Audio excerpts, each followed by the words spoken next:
राम राम। आप सभी के अंदर विराजमान मेरे परम पिता परमात्मा को मेरा कोटि कोटि नमन। हमारा सतगुरु सुखराम जी महाराज के ग्रंथ में सत्स्वरूप आनंद पद ने अक्षर निज नाम ग्रंथ चल रहा है।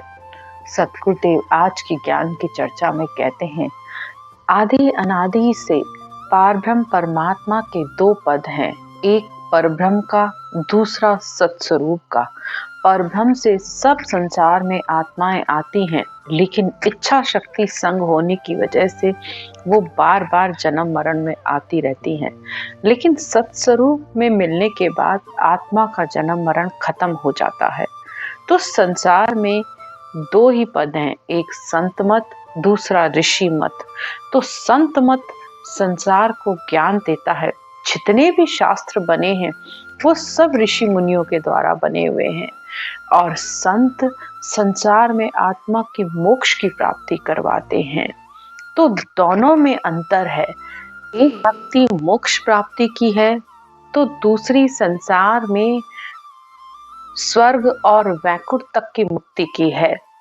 तो इसी ज्ञान को आज सतगुरुदेव अलग अलग समझा रहे हैं कि सत्स्वरूप के ज्ञान में और ब्रह्म तक के ज्ञान को समझिए कि दोनों अलग अलग कैसे हैं और किसकी पहुंच कहाँ तक है। सतगुरुदेव कहते हैं, राम नाम की टेक रे सुनो जगत के होए, सामा मिलिया सब कहे भेष न कहे कोय, भेष न कहे कोय तको कारण सुन काए।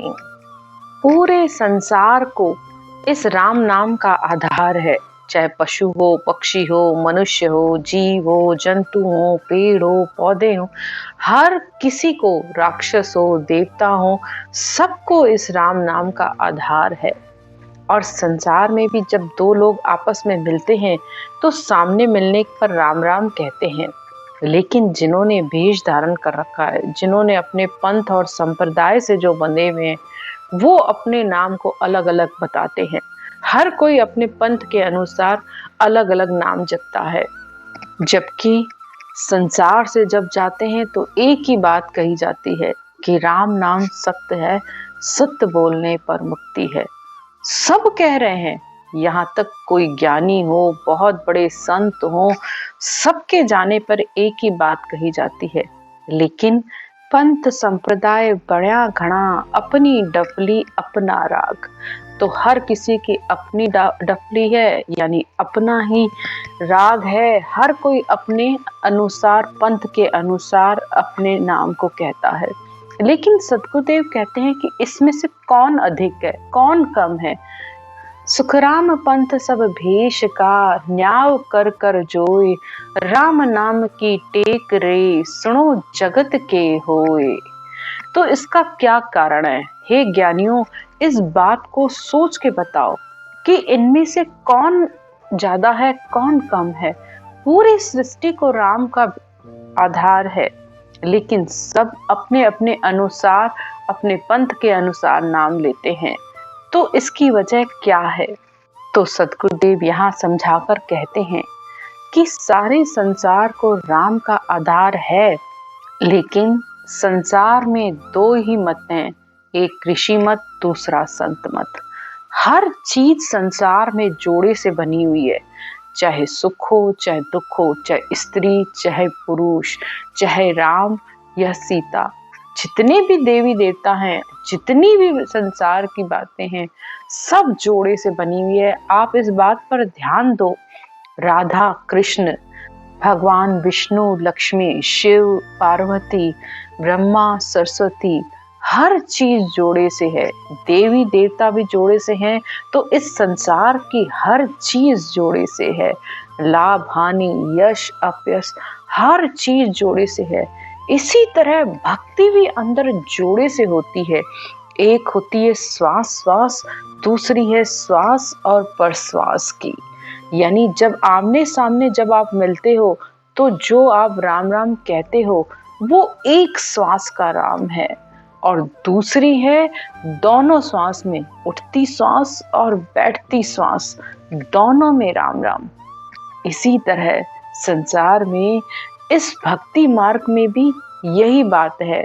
जब रकार और मकार ये भी जोड़े से, जीभ और कागलिया ये भी जोड़े से, श्वास पर श्वास ये भी जोड़े से, जब सब चीज जोड़े से है तो अंतर जो प्रकट होता है, राम का नाम यानी ब्रह्म का नाम लोगे तब वह सत शब्द ने अक्षर निज नाम आएगा। तो इसका भी जोड़ा, ब्रह्म का नाम लिया तब वह आया।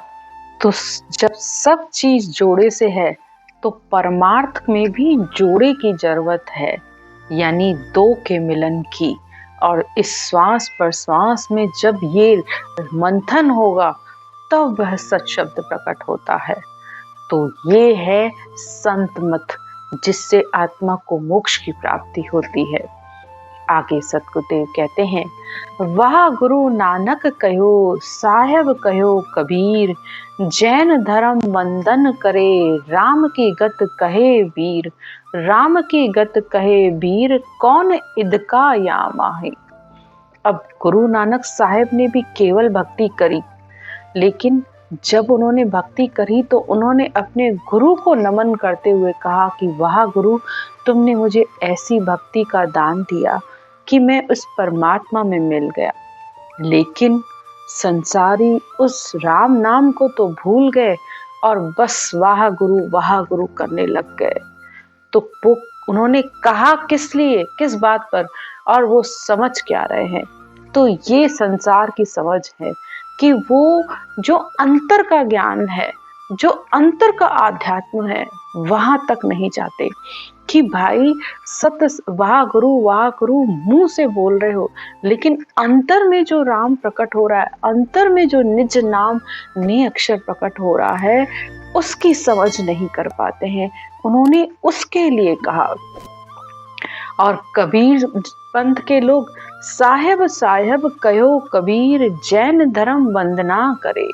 और कबीर जी के संप्रदाय वाले सत साहेब कहते हैं। लेकिन सत साहेब किसे कहते हैं? सत यानी ये जो प्रकट हुआ है सत शब्द। कबीर साहब ने भी केवल भक्ति करी, इसी राम नाम को लिया और इसी नाम को लेने पर वह सत शब्द प्रकट हुआ। और साहिब कहा उन्होंने राम को कि वो सत साहिब, यानी इस ब्रह्म का नाम, सत्य जो ब्रह्म का नाम है, उसे लेने पर वो सत शब्द आया। तो उन्होंने उसे सत साहिब कहा। लेकिन कबीर पंथ वालों ने राम के नाम को तो छोड़ दिया और सत साहिब करते हैं। इसी तरह जैन धर्म वाले हर समय वंदना करते रहते हैं। वो तो यहाँ तक कहते हैं कि अब मोक्ष हो ही नहीं सकती, जब तक कोई तीर्थंकर नहीं आएंगे तब तक मोक्ष नहीं होगी। लेकिन मोक्ष प्राप्ति का रास्ता कभी बंद नहीं होता है। अगर वो बंद हो जाए तो ये संसार ही ना बचे। तो इस तरह हर कोई अपने धर्म और पंथ संप्रदाय के अनुसार नाम बोलता रहता है। तो इसमें कौन कम है, कौन ज्यादा है? सब उस पर ब्रह्म की भक्ति कर रहे हैं और सबकी पहुंच ज्यादा से ज्यादा। जब शुभ कर्म करोगे, चाहे कोई भी नाम जपोगे, तो आपकी गत और मुकत तो हो ही जाएगी ना। कोई स्वर्ग पहुंचेगा, कोई वैकुंठ पहुंचेगा, लेकिन मोक्ष नहीं होगी।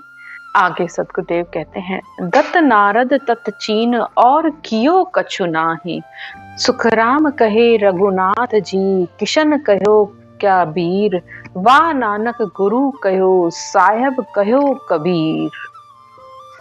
तो दत्तात्रेय महाराज ने और नारद जी ने भी ब्रह्म तक की प्राप्ति की और रामचंद्र जी और कृष्ण जी भी राम राम कहकर परब्रह्मवासी कहलाए। आगे सतगुरुदेव कहते हैं, राम कहे सतियां जले, मूक कहो किसी जाए, और संत प्रहलाद ध्रुव मिले कौन पद माए, मिले कौन पद माए सोजियो अर्थ बताओ। अब राम राम कह के सतियां भी जलती हैं, लेकिन वो कहाँ जाती हैं? क्या उनकी मोक्ष की प्राप्ति नहीं होती है? नहीं, राम राम कहकर सतियां जो जलती हैं वो सतवाड़ में जाती हैं। संत प्रहलाद और ध्रुव जी वो किस पद में जाकर मिले? इस बात को शास्त्रों से समझो कि वो भी राम राम कह के स्वर्ग तक ही पहुंचे हैं।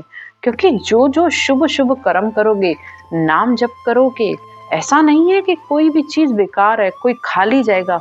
जो भी आप परमात्मा के निमित्त करोगे उस अनुसार आपकी पहुंच वहां तक होगी। बस कोई स्वर्ग जाएगा, कोई वैकुंठ जाएगा, या कोई शक्ति लोक जाएगा, या ज्यादा से ज्यादा इस पार ब्रह्म तक के पद तक पहुंचेगा। लेकिन वहां भी आत्मा का अगर कोई कर्म कोई रह जाता है बाकी, तो वहां से भी आत्मा को आना पड़ता है। आगे सतगुरुदेव कहते हैं, निरंकार की पहुंच सोज निर्णो सब लाओ, सुखराम वस्तु गुण ना छिपे, खाया नर उर्माए, राम कहे सतियां जले, मोक कहो किसी जाए। तो निरंकार की दौड़ कहाँ तक है? अब निरंकार भी 4 प्रकार का होता है। जैसे राम 4 प्रकार का है, वैसे ही निरंकार भी 4 प्रकार का है। एक राम दशरथ घर डोले, एक राम का सकल पसारा, एक राम है घट घट, एक राम है सबसे न्यारा। तो जो सबसे न्यारा राम है वो क्या है, उसे समझना है। दशरथ पुत्र राम को भी सारा संसार जानता है, सारी सृष्टि के कण कण में वह राम समाया है, उसको भी समझते हैं। क्योंकि वहां तक उसको समझने पर भी ब्रह्म तक की प्राप्ति है। और एक राम हर घट में आत्मा के रूप में सबके अंदर है, और एक राम उस आत्मा के अंदर ही वो परमात्मा है, वो न्यारा राम है जो चौथे पद से इस आत्मा को लेने आता है और चौथे ही पद में उस आत्मा को लेके जाता है। और इसी तरह निरंकार भी 4 प्रकार का है। एक लिखने में, एक बोलने में, एक कानों से, और चौथा राम प्रकट होता है सत शब्द ने अक्षर के रूप में। वो आत्मा को मुक्ति दिलाता है, वो आत्मा को अपने संग उस सत स्वरूप के देश ले जाता है, जहाँ पे वो सत्य है जिसका कभी नाश नहीं होता है। वहां मिलकर इस आत्मा का जन्म मरण का दुख खत्म होता है। आगे सतगुरुदेव कहते हैं, राम राम कहे मिलत है, सो प्रकट कहूँ तोय, गत मुगत लग पहुँच है, आगे पहुँच न कोय। अब सतगुरुदेव कहते हैं कि राम राम कहकर कौन कहाँ तक पहुंचा उसकी बताता हूँ। कोई गत, कोई मुगत। गत यानी स्वर्ग, मुकत यानी वैकुंठ तक पहुंचा। और इससे आगे कौन पहुंचा वो भी सुनो। ध्रुव रटियो प्रहलाद, स्वर्ग क्यों बैठा आ जाए। अगर ध्रुव और प्रहलाद ने राम राम रटा तो फिर वो स्वर्ग में क्यों बैठे हैं। ये बात हमारे शास्त्र भी कहते हैं कि उन्होंने भक्ति की और वो स्वर्ग में पहुंचे। सुखराम सती सतवाड़ में, जाए सरब कहूँ जोय, राम राम कहे मिलत है, सो प्रगट कहूँ तोय। तो सतियां भी राम राम बोलती हैं और राम राम बोलकर जलती हैं, लेकिन वो भी सतवाड़ में जाते हैं। तो कोई राम राम कहकर स्वर्ग पहुंचा, कोई राम राम कहकर वैकुंठ तक पहुंचा, और किसी ने राम राम को इस श्वास और प्रश्वास में रटा तो वो सत स्वरूप परमात्मा में जाकर मिला। तो इस पूरे संसार को राम नाम का टेका है, पूरे संसार को इस राम नाम के आधार पर ही है। लेकिन समझने वाली ये बात है कि कौन किस तरह से पहुंचा, तो संत मत से या ऋषि मत से, इसका अंतर समझते हुए भक्ति करिए। आज की चर्चा यहीं तक। राम राम।